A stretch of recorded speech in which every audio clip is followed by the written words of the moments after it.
नमस्कार दोस्तों, मैं कृष्ण शर्मा आपका स्वागत करता हूं हमारे YouTube channel PSC by DC sir पर। दोस्तों, सबसे पहले आप सभी को नव वर्ष की हार्दिक शुभकामनाएं। मैं पूरी कामना करता हूं कि आपके जो भी सपने होंगे वह इस वर्ष में पूर्ण हो सके। माता पिता का आशीर्वाद आप सभी पर हमेशा बना रहे।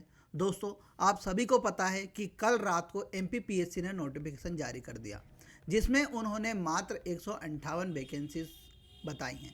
अब यहाँ वैकेंसीज बढ़ भी सकती है, कुछ कह नहीं सकते, परंतु इतनी कम सीटों को टारगेट करने के लिए मैं आपको बता रहा हूँ, आपको अब डेडिकेशन और डिसिप्लिन के साथ पढ़ने की बहुत ज़रूरत है।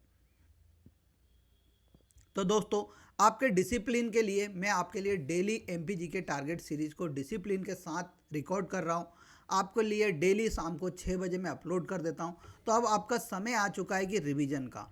तो जो अभी तक 40 लेक्चर हुए हैं, कभी आपने उन 40 लेक्चर को नहीं देखा है तो आप हमारा जो चैनल है PSC बाय डीसी सर, उस पर जाकर प्लेलिस्ट में जाइएगा और आपको प्लेलिस्ट मिलेगी MPPSC MCQ सीरीज के नाम से। आप उस पर क्लिक करेंगे तो आपको अभी तक जितने भी सीरीज के प्रश्न हुए हैं उन सभी के वीडियो डिटेल में मिल जाएंगे। तो दोस्तों, यहाँ पर जाइएगा, वहाँ पर पूरी प्लेलिस्ट को रिवीजन कीजिएगा। जो नया स्टूडेंट है वहाँ भी प्लेलिस्ट पर जाकर वीडियो देख सकता है। तो आपको कंटिन्यू लगे रहना है। अब आपको बिल्कुल भी अपने टाइम के साथ छेड़खानी नहीं करना है, आपको डेडिकेशन के साथ पढ़ते रहना है। ठीक है, डेली शाम को 6 बजे आपके लिए MP की यह GK सीरीज आएगी, इसे ज़रूर देखिए। मैं यूनिट 9 का भी प्लान कर रहा हूँ कि यूनिट 9 के आपको PYQ सीरीज स्टार्ट करता हूँ। तो मैं जल्द से जल्द यूनिट 9 की PYQ सीरीज स्टार्ट करूँगा। साथ साथ यूनिट 8 जो आपका करंट अफेयर है, उसका करंट अफेयर का भी वीडियो मैं बहुत जल्द से प्लान करने वाला हूँ। तो आपको सब कुछ हमारे चैनल पर मिल जाएगा। बस आप हमारे चैनल से जुड़े रहिए और डिसिप्लिन के साथ तैयारी करते रहिए। तो आइए स्टार्ट करते हैं। पहले लेक्चर नंबर 40 के हम क्वेश्चन ऑफ द डे की बात करेंगे। तो मध्य प्रदेश का कौन सा जिला चंदेरी साड़ी कला के लिए प्रसिद्ध है? तो आप सभी को पता है चंदेरी कला, सर चंदेरी अशोकनगर में स्थित है। तो अशोकनगर जिले की एक प्रसिद्ध कला है। फिर दूसरा प्रश्न था, मध्य प्रदेश के दूसरे विधानसभा अध्यक्ष कौन थे? किस किसने इसका सही आंसर दिया था? अब एक बार और आज मैं आपसे वापस पूछता हूं कि मध्य प्रदेश के तीसरे नंबर के विधानसभा अध्यक्ष कौन थे, और आपको कमेंट बॉक्स में दूसरे तथा तीसरे विधानसभा अध्यक्ष का नाम मुझे बताना है। अब देखो, आज का पहला प्रश्न है, मध्य प्रदेश की सबसे ऊंची चोटी स्थित है? कितनी बार बताया है?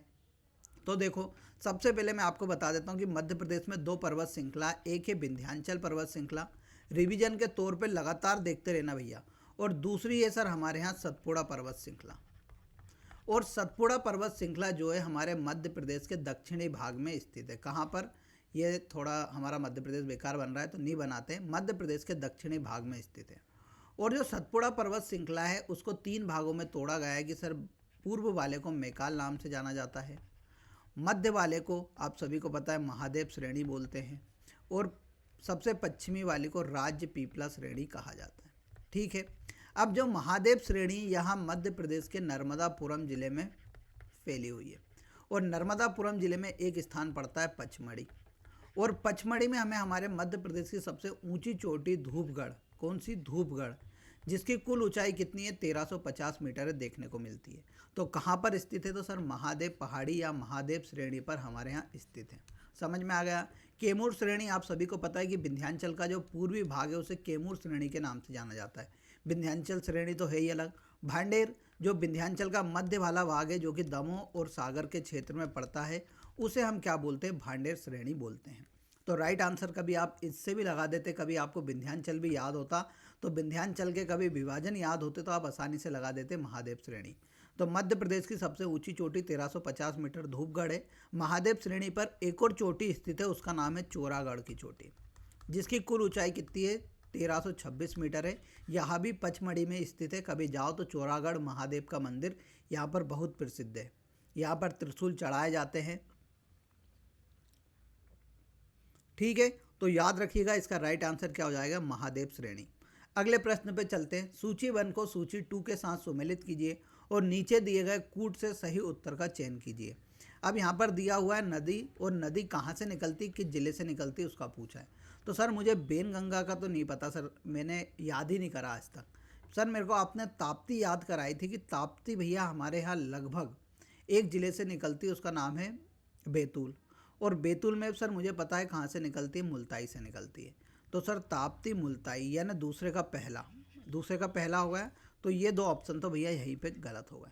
ठीक है, अब यहाँ पर हमें देखना है कि नर्मदा नदी कहाँ से निकलती है या बेतवा नदी। तो सर आपने बेतवा भी बता रखी है कि बेतवा कहाँ से निकलती है, यानी यहाँ पर उन्होंने पूछा है कि जल निकासी क्षेत्र वाला जिला यानी कहाँ कहाँ से गुजरती है, उद्गम की उन्होंने नहीं पूछा है।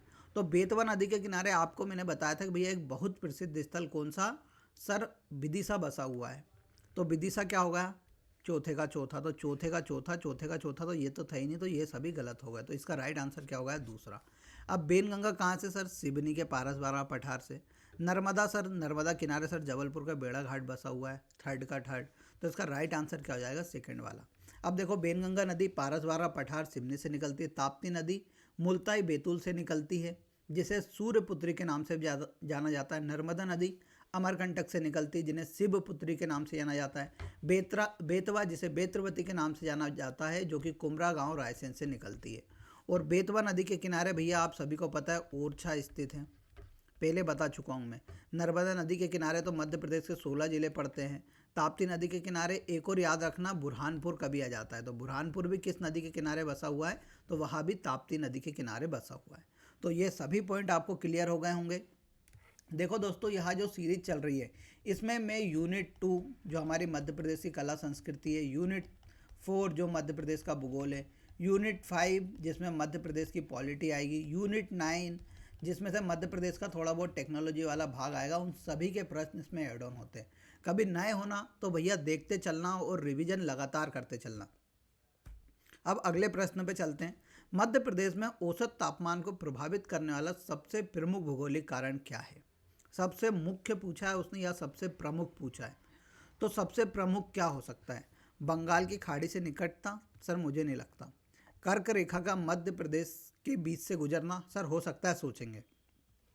मध्य प्रदेश के लगभग 25% भागों पर वनों का आवरण है, ये करता है क्या, बिल्कुल नहीं। मध्य प्रदेश के दक्षिणी भाग में भूमध्य रेखा से समीपता है क्या, बिल्कुल नहीं। ये सभी पॉइंट किसके संबंधित है, तो सर ये हमारी मध्य प्रदेश की जलवायु को तो सभी प्रभावित करते हैं, पर जो सर्वाधिक प्रभावित करता है वह करता है कर्क रेखा। क्यों, क्योंकि कर्क रेखा मध्य प्रदेश के लगभग मध्य से गुजरती है, 23.5 डिग्री उत्तरी अक्षांश जिसे बोला जाता है उसे कर्क रेखा बोलते हैं। यहाँ मध्य प्रदेश के 5 संभाग और 14 जिलों से होकर गुजरती है। तो भैया आप सभी को पता है कि 5 संभागों को प्रभावित कर रही है, साथ साथ 14 जिलों को प्रभावित कर रही है। तो यानी मध्य प्रदेश का जो औसत तापमान है सर्वाधिक प्रभावित किससे होता है, तो हमारी कर्क रेखा से होता है। ठीक है, याद रखना 5 संभाग 14 जिले, रतलाम, उज्जैन, शाजापुर। ठीक है, फिर 5 जिले हमारे भोपाल संभाग के आते हैं, आप सभी को पता है कौन कौन से। तो सर रायसेन है, विदिशा है, राजगढ़ है, सीहोर है, भोपाल है, ये 5 जिले इधर से आ जाते हैं।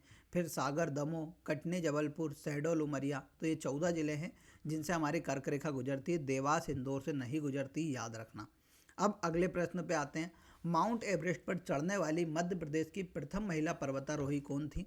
तो भैया जो प्रथम महिला पर्वतारोही है यह 2019 में इन्होंने माउंट एवरेस्ट को फतेह किया था और उनका नाम था क्या, मेघा परमार।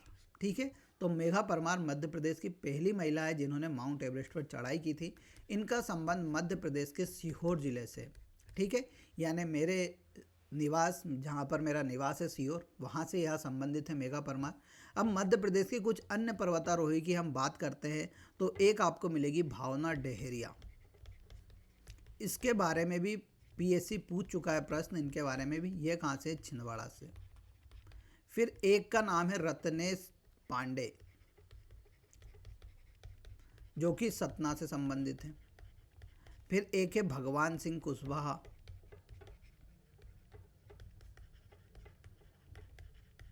जो कि भोपाल से संबंधित बताए जाते हैं। फिर एक है आशीष गुप्ता।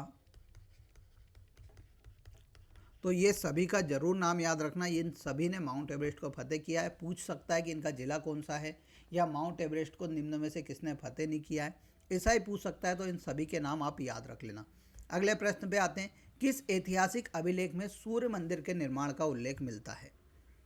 तो देखो भैया, सूर्य मंदिर के निर्माण का उल्लेख तो आप सभी को पता है, किससे मिलता है? मंदसौर अभिलेख से मिलता है। किस अभिलेख से मिलता है? मंदसौर अभिलेख से मिलता है। मंदसौर अभिलेख में लिखा है कि यहाँ पर ओलिकर वंश का शासन हुआ करता था। ओलिकर वंश के राजाओं द्वारा यहाँ पर मंदसौर के दसपुर, कहाँ पर? मंदसौर के दसपुर में एक खिलचीपुर नामक स्थान है, वहाँ पर सूर्य मंदिर का निर्माण कराया था। ऐसा कहा जाता है कि जो ओलिकर वंश के थे वहाँ अपना जो मतलब जैसे शिव भगवान को कोई सा वंश पूछता था, जो ओलिकर वंश था वह सबसे ज़्यादा सूर्य भगवान का उपासक था। यानी ओलिकर वंश मुख्य रूप से सूर्य भगवान के उपासक थे। आपको याद रखना है। मंदसौर अभिलेख की बात करते तो यहाँ से हमें क्या क्या मिलता है सर? हमें एक तो एडवर्टाइजमेंट का सबसे पहला जो जिक्र होता है वह इसी अभिलेख में होता है। उसके साथ साथ एक और बात आपको बताई थी, तेलीय बुनकरों का विवरण भी हमें किसमें? मंदसौर अभिलेख में मिलता है। फिर क्या था, किसने लिखा था? तो सर वत्स भट्टी द्वारा इसे लिखा गया था। ये भी कल मैंने आपको बताया था। किस भाषा में लिखा गया है? तो संस्कृत भाषा में लिखा गया है। इन सभी पॉइंट को याद रखना, आपके एग्जाम में आ सकते हैं। उदयगिरी अभिलेख आप सभी को पता है विदिशा में स्थित है, जो कि गुप्तकालीन है। बाघ अभिलेख कहाँ पर है? तो ये धार में है, तो ये भी किससे? गुप्तकालीन है। फिर सांची अभिलेख आप सभी को पता है ये कहाँ पर है? रायसेन जिले में है, और जो कि मौर्यकालीन है। ठीक है। और जो हमारा मंदसौर अभिलेख है वह किस वंश से संबंधित है? तो वह ओलिकर वंश से संबंधित है, ओलिकर के यशोवर्मन से। ठीक है, तो इन सभी पॉइंट को याद रखना। अगले प्रश्न पे चलते हैं। मालवा का पठार किससे निर्मित है? अब मैंने मध्य प्रदेश की आपको जो हमारा प्रीलिम्स का बैच चल रहा है, कभी आपने ज्वाइन नहीं किया तो उसे ज्वाइन कर लेना। उसमें मैंने बहुत अच्छे से आपको मध्य प्रदेश का फॉर्मेशन बताया था कि मध्य प्रदेश का भौगोलिक निर्माण किस प्रकार से हुआ। कि सबसे पहले बुंदेलखंड वाला क्षेत्र बनता है, यहाँ पर हमें आर्कियन क्रम की चट्टानें मिलती हैं। ठीक है। फिर उसके बाद सर धारवाड़ मिलती है हमें इधर। फिर हमें ये वाले पन्ना छतरपुर वाले क्षेत्र में हमें कौन सी? कोड़प्पा क्रम की चट्टानें मिलती हैं। फिर उसके बाद हमारे यहाँ पर विंध्यन क्रम की चट्टानें बन जाती हैं। फिर उसके बाद यहाँ पर हमें गोंडवाना क्रम की चट्टानें मिल जाती हैं। और फिर एक काल ऐसा आता है कि जो भारत का ढक्कन वाला क्षेत्र है वहाँ पर वापस से ज्वालामुखी विस्फोट होता है। उसके कारण क्या होता है? यहाँ पर वापस से मेनली क्या हो जाती हैं? ज्वालामुखी का लावा फैल जाता है। फिर वो धीरे धीरे क्या हो जाता है? कड़क हो जाता है, जिसके कारण यहाँ पर आपको देखने को मिलती हुई काली प्रकार की चट्टानें देखने को मिलती है। तो यहाँ पर मेनली किस प्रकार की? डेक्कन ट्रैप की चट्टानें मिलती हैं। और इसका निर्माण किससे हुआ? कि सर ज्वालामुखी के उद्गार से जो लावा निकला उससे इसका निर्माण हुआ। तो यहाँ पर मुख्य रूप से यह किससे निर्मित है? तो डेक्कन ट्रैप की चट्टानों से यह निर्मित है। ठीक है। अब कोई आपसे पूछ लेगा बुंदेलखंड किससे निर्मित है? तो आर्कियन बता देना भैया। ठीक है। तो ये कुछ पॉइंट होते हैं जो अपन को दिमाग में रखना होते हैं, तो इन सभी पॉइंट को याद रखना। मालवा की सबसे ऊंची चोटी आप सभी को पता है क्या है? सिगार 881। फिर जाना पाव है 854। फिर धजारी तीसरी है। यहाँ से प्रमुख नदी कौन कौन सी? तो चंबल, सिपरा, काली सिंध, पार्वती, ये कुछ प्रमुख नदियाँ हैं जिनका उद्गम मालवा के पठार से होते हैं। मालवा के पठार का ढलान सर हमें उत्तरी दिशा में देखने को मिलता है, क्योंकि अधिकतर नदी जो निकलती है वहाँ सभी उत्तर दिशा में जाती हैं। तो ये कुछ एक्स्ट्रा पॉइंट थे जो मालवा के पठार से थे। मालवा का पठार मध्य प्रदेश का सबसे बड़ा भौगोलिक क्षेत्र, ये सभी भी आपको पता है। लगभग कितने 28% मध्य प्रदेश के भौगोलिक क्षेत्रफल पर फैला हुआ है। यहाँ पर हमें काली मिट्टी मिलती है। गेहूं का पठार इसे बोला जाता है। सोयाबीन का पठार इसे बोला जाता है। तो ये सभी पॉइंट मालवा के पठार से संबंधित थे, याद रखना। अगले प्रश्न पे चलते हैं। मध्य प्रदेश में कुल भौगोलिक क्षेत्र का घोषित वन प्रतिशत कितना है? तो देखो भैया 2020-21 में मध्य प्रदेश के भौगोलिक क्षेत्र का कुल जो घोषित वन क्षेत्र है वह कितना है? 30.72 है। ये मध्य प्रदेश सरकार द्वारा घोषित किया जाता है कि भैया हमारे यहाँ लगभग इतने प्रतिशत क्षेत्रफल पर क्या है? वन पाए जाते हैं। अब देखो 18वीं रिपोर्ट आई है 2023 में, उसका वीडियो डला हुआ है हमारे यूट्यूब चैनल पर, जाकर देख लेना। नहीं तो मैं बता देता हूँ कि मध्य प्रदेश में वर्तमान में टोटल वन क्षेत्र कितना है? तो 77,043। कितना? 77,073 वर्ग किलोमीटर हमारे यहाँ क्या है? वन क्षेत्र है, जो कि मध्य प्रदेश के क्षेत्रफल का लगभग 25% है। ठीक है। फिर देखो सर्वाधिक हमारे यहाँ वन कहाँ पर, बालाघाट में, और सबसे कम वन हमारे यहाँ कहाँ पाए जाते हैं, तो शाजापुर में पाए जाते हैं। तो ये दोनों पॉइंट भी याद रख लेना। अभी हाल ही में रिपोर्ट आई है जिसके तहत हमने देखा कि हमारे यहाँ 0.14% के समथिंग क्या हुआ है, वन क्षेत्र घटा है। पहले कितना था, 25.14% हमारे यहाँ वन क्षेत्र था। ठीक है, तो याद रखना, नए आंकड़े अब आपसे सीधे एग्जाम में पूछे जाएंगे, तो ये सभी आंकड़े आपको याद रखना है। फिर अगला प्रश्न है, मध्य प्रदेश में दक्षिणी पश्चिम मानसून की समाप्ति की तिथि है। तो भैया ऐसी तिथि तो कोई नहीं बता सकता है, परंतु हमें पता है कि सर हमारे यहाँ जो बारिश होती है वह जून से लेकर अक्टूबर तक होती है। ठीक है, तो अक्टूबर में जब 10 तारीख आती है, 10 अक्टूबर के समथिंग, तो हमारे यहाँ से क्या होता है, मानसून लौटना स्टार्ट कर देता है। तो उसका राइट आंसर क्या हो जाएगा, 10 अक्टूबर। 1 नवंबर तक तो सर ठंडी आ जाती है हमारे यहाँ। 25 अक्टूबर तक हमारे यहाँ दीपावली मेनली आती थी पहले, तो वहाँ भी ठंड में ही शुरुआत मानी जाती है। 10 नवंबर को ठंड पड़ने लगती है, तो ऐसा ही लॉजिक लगाते तो आप क्या लगा देते, 10 अक्टूबर।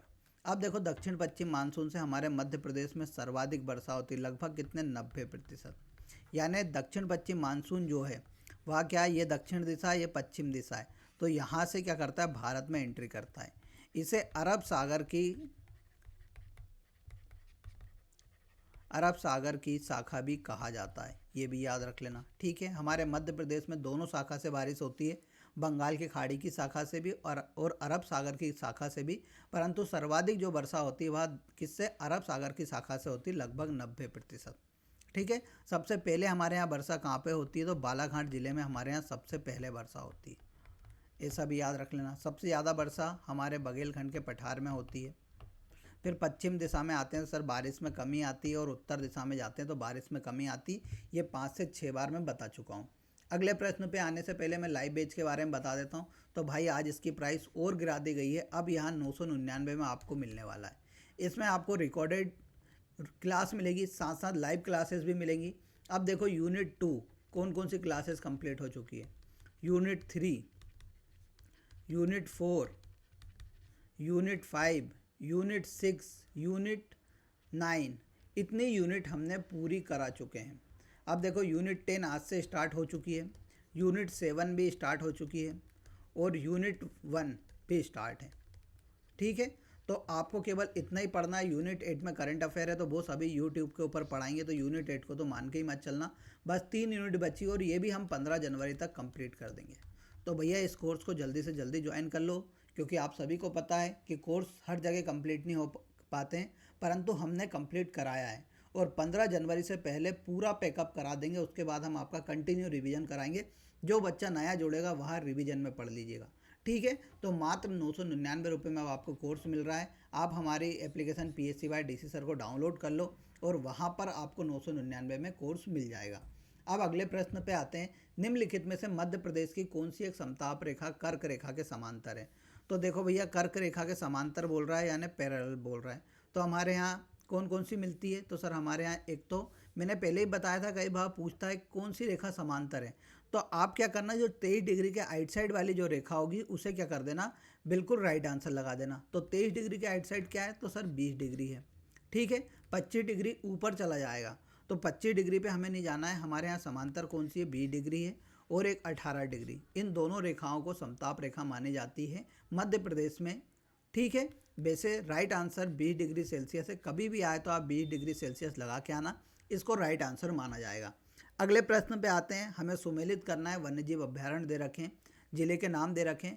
तो सर नोरादेही मेरे को पता है केवल सागर में है, एक याद है।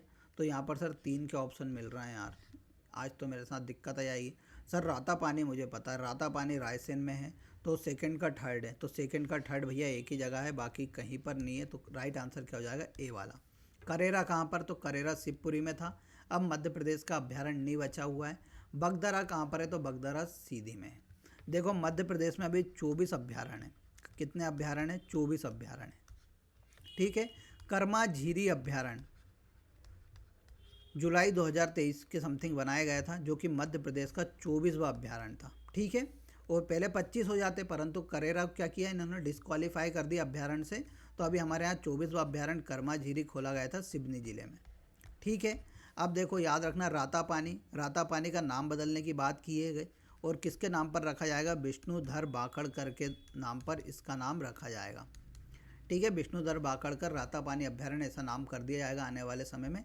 हाल ही में इसमें टाइगर रिजर्व घोषित किया गया है, जो कि मध्य प्रदेश का 8वां टाइगर रिजर्व है।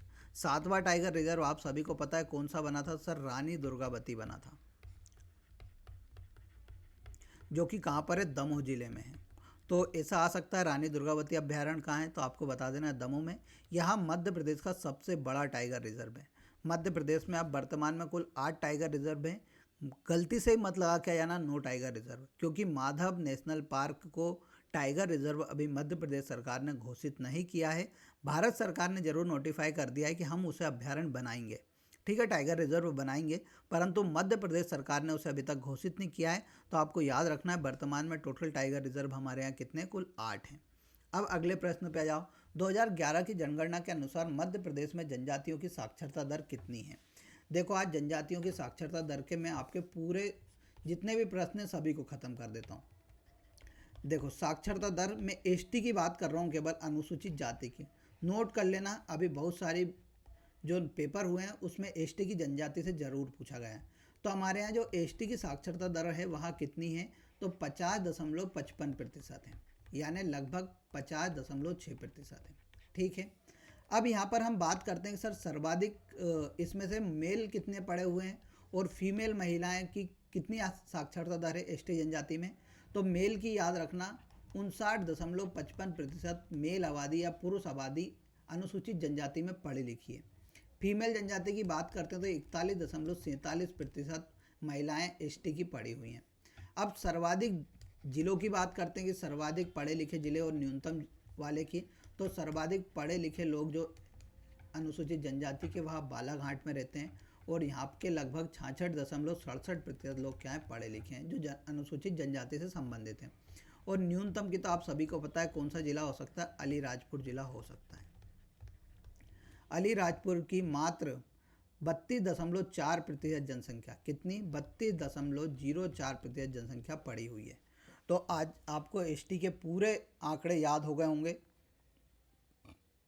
जो आपके एग्ज़ाम में बार बार पूछे जा रहे हैं कि साक्षरता कितनी है। तो साक्षरता 50.6% राइट आंसर। जिसमें से पुरुष की साक्षरता दर कितनी है एसटी में? तो 59.55, महिलाओं की 41.47। सर्वाधिक जो एसटी की जाति पड़ी हुई है वह बालाघाट में, और न्यूनतम कहाँ पर पढ़ी लिखी है? तो अलीराजपुर जिले में है। याद रखना, ये सभी आंकड़े आज नोट कर लेना अपनी कॉपी में। अगले प्रश्न पे चलते हैं। पंडो, भूमिया और भूइहर जनजाति किस जनजाति की प्रमुख उपजातियाँ डेली पढ़ रहे हैं? कि सर एक भारिया जनजाति है जो कि छिंदवाड़ा के पातालकोट में निवास करती है। यह अपने आप को द्रविडियन मूल का मानती है। इनके युवा गृह को रंगभंग कहा जाता है। इनके द्वारा दाहिया नामक कृषि की जाती है और उनके प्रमुख को पटेल कहा जाता है। ये सभी पॉइंट मैंने बताए थे। भड़म सेलम नामक एक नृत्य यह जनजाति करती है। इन्हें जंगलियों का जंगली कहते हैं। इनकी भाषा को भारती या भरनोती 2 नाम से जाना जाता है। तो ये सभी पॉइंट मैं आपको बार बार रिवाइज करा रहा हूँ। पुराने कभी आपको पेपर देखेंगे, यानी जो PYQ सीरीज है, तो आपको ये सभी फैक्ट पहले भी मिलेंगे। तो मैंने बताया था कि पंडो, भूमिया और भूइहार किसकी जनजाति है? तो भारिया। इनने देखो गलती से मारिया लिख दिया, तो आप इसे कर लेना भारिया। किसकी जनजाति है? तो भारिया की उप जनजातियाँ ये 3 हैं। गोंड की आप सभी को पता है, मुड़िया, ओझा, अगरिया, ये सभी किसकी थी? गोंड की थी, ठीक है। तो याद रखना भैया, बार बार पूछा जा रहा है, इसीलिए मैं आपको इतना डिटेल में पढ़ाता हूँ कि आपके सामने कोई भी प्रश्न आ जाए आप सभी को बना दें। मध्य प्रदेश के जनजातियों में यह समान स्वास्थ्य समस्या है। तो देखो, इसका राइट आंसर है सिकल सेल एनीमिया। यूनिट 7 का प्रश्न है, ठीक है। आ जाओ सिकल सेल एनीमिया के बारे में बात कर लेते हैं।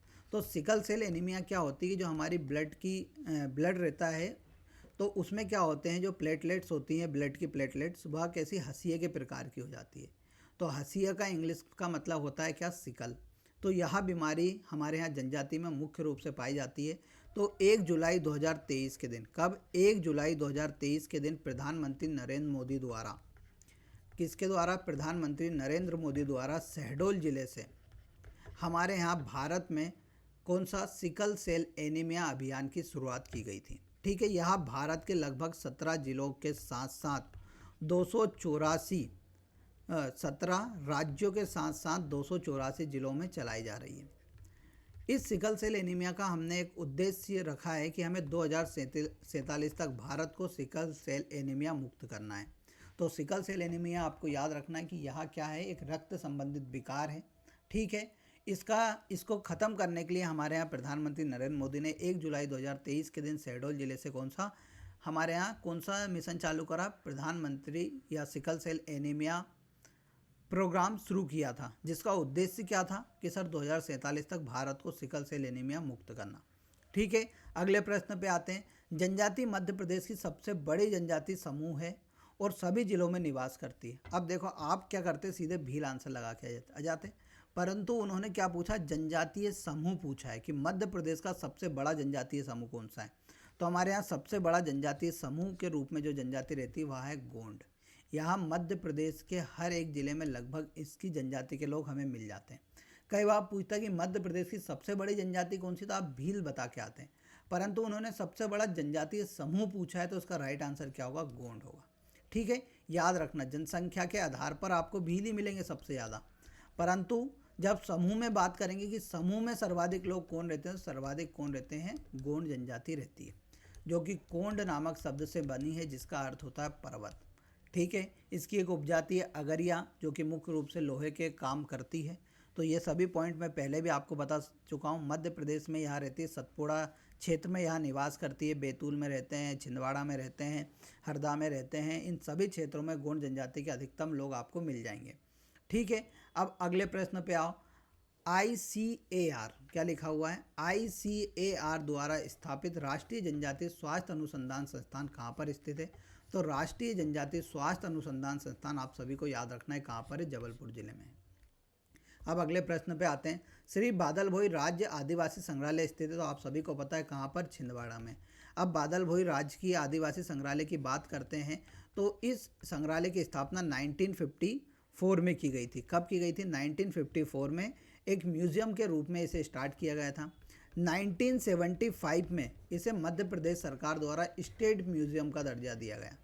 ठीक है, फिर 1977 में इसे स्टेट म्यूजियम का नाम को बदलकर बादल भोई राज्य आदिवासी संग्रहालय कर दिया गया था। ठीक है, तो ये सभी याद रखना। यह बादल भोई एक गोंड आदिवासी थे जिनका जन्म छिंदवाड़ा के परासिया तहसील में हुआ था। ठीक है, परासिया तहसील में इनका जन्म हुआ था और कहाँ पर, छिंदवाड़ा में। और यह बहुत बड़े स्वतंत्रता आंदोलनकारी थे जो कि गोंड जनजाति से संबंधित थे। इन्हीं के सम्मान में जो राज्य आदिवासी संग्रहालय छिंदवाड़ा था उसका नाम बदलकर श्री बादल भोई राज्य आदिवासी संग्रहालय किया गया था। अभी हाल ही में छिंदवाड़ा में श्री बादल भोई राज्य स्वतंत्रता सेनानी आदिवासी संग्रहालय भी खोला गया है, तो वह भी याद रखना। ठीक है, अगले प्रश्न पे आते हैं। मंडला जिलों में कितने जनजातीय खंड है, तो देखो हमारे यहाँ टोटल 89 विकास खंड है। ठीक है, उसमें से जो मंडला जिले में पाए जाते हैं वहाँ कितने, 9 जनजातीय खंड है। याद रखना, रख लेना, नहीं करना हो मत करना। अगले प्रश्न पे आते हैं। सदस्यों की मध्य प्रदेश में जनजातीय सलाहकार परिषद बनी है, मतलब कितने सदस्य जनजातीय सलाहकार परिषद में शामिल है, तो आपको याद रखना है कुल 20 सदस्य जनजातीय सलाहकार परिषद में शामिल होते हैं। अब अगला प्रश्न है, मध्य प्रदेश में सर्वाधिक क्षेत्रफल पर किस प्रकार के वन के अंतर्गत आता है। तो आप सभी को पता है कि मध्य प्रदेश में लगभग 20% क्षेत्रफल पर हमें सूखे सागौन वन पाए जाते हैं, तो इसका राइट आंसर है सी वाला।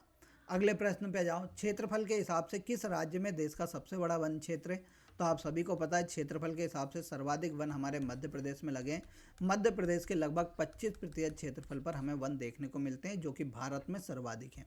अगला प्रश्न है, वन रिपोर्ट 2019 के अनुसार मध्य प्रदेश में सर्वाधिक वन आवरण किस जिले में है, तो बालाघाट में ही था। अब 2023 की बात करते हैं, जो 18वीं रिपोर्ट आई है उसके हिसाब से सर्वाधिक वन आवरण हमें कहाँ पर देखने को मिलता है, बालाघाट में। और सबसे कम कहाँ पर देखने को मिलता है, तो शाजापुर में।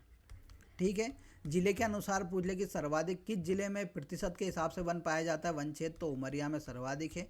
और सबसे कम आपको कहाँ पर मिलेगा, उज्जैन में। प्रतिशत के हिसाब से पूछ ले कि जैसे जिले के जो क्षेत्रफल है उसके अनुसार सबसे ज़्यादा किस जिले के क्षेत्रफल पर वन पाया जाता है प्रतिशत के अनुसार, तो आपको बता के आना है उमरिया में। ठीक है, अब देखो आखिरी जो प्रश्न था, वन धन योजना एक पहल है जिसका मुख्य उद्देश्य जनजातीय आबादी का आर्थिक विकास करना है का शुभारंभ किस वर्ष किया गया था। तो देखिए वन धन योजना की बात करते हैं तो उसका मुख्य उद्देश्य आप सभी को पता है कि आदिवासी जो जनजाति है उसका आर्थिक विकास करना है। यहाँ जो योजना है वह 2018 में मध्य प्रदेश सरकार द्वारा शुरू की गई थी, तो इसका राइट आंसर हो जाता है बी। अब देखो दोस्तों, 99 रुपीज़ में ज़्यादा महंगा नहीं है, इस टेस्ट सीरीज़ को आप ज्वाइन करना बिल्कुल ना भूलें। इसमें आपको टोटल कितने 35 टेस्ट मिलेंगे, 20 FLT और 15 टॉपिक वाइज। इस टेस्ट सीरीज को कभी आप ज्वाइन कर लेंगे तो मैं आपको बता रहा हूँ आपके मन में जितने भी डाउट है सब क्लियर हो जाएंगे। साथ साथ आपको नए प्रश्न जो आने वाले आपके एग्जाम में वो सभी कवर हो जाएंगे।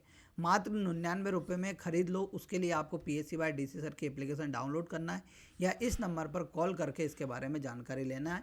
यह शेड्यूल है। आपका अगला एग्ज़ाम 4 तारीख के दिन होगा जिसका नाम है भारत का संविधान। तो तैयार रहना इसके लिए और लग जाओ भैया दम से। 45 दिन है, 45 दिन में जो पुराने टेस्ट हैं उनको भी लगा मारो और जो आगे टेस्ट होने वाले हैं उनके लिए आप तैयार रहो।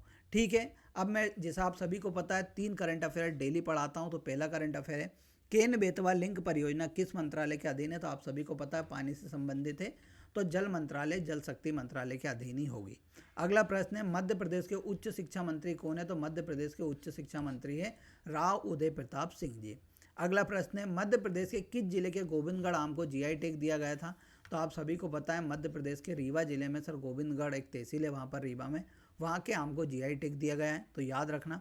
नूरजहाँ एक और आम की किस्म है हमारे यहाँ, जो कि कहाँ पर हमें मिलती है? अलीराजपुर ज़िले में मिलती है। तो इन सभी को याद रखना। कैसा लगा आज का सेशन कमेंट बॉक्स में ज़रूर बताइएगा। और भैया डिसिप्लिन के साथ पढ़ना स्टार्ट कर दो। अब 2 क्वेश्चन दे रहा हूँ, उन दोनों का आंसर आपको कमेंट बॉक्स में देना है। पहला है, मध्य प्रदेश का कौन सा जिला चिन्नौर चावल के लिए प्रसिद्ध है? दूसरा है, मध्य प्रदेश के दूसरे मुख्यमंत्री कौन थे? दोनों का आंसर आप कमेंट बॉक्स में दीजिएगा, साथ में बताइएगा यह सेशन आपके लिए कितना महत्वपूर्ण है और कैसा लग रहा है इसे पढ़ के। कल हम वापस से मिलेंगे 6 बजे, तब तक के लिए जय हिंद, जय भारत।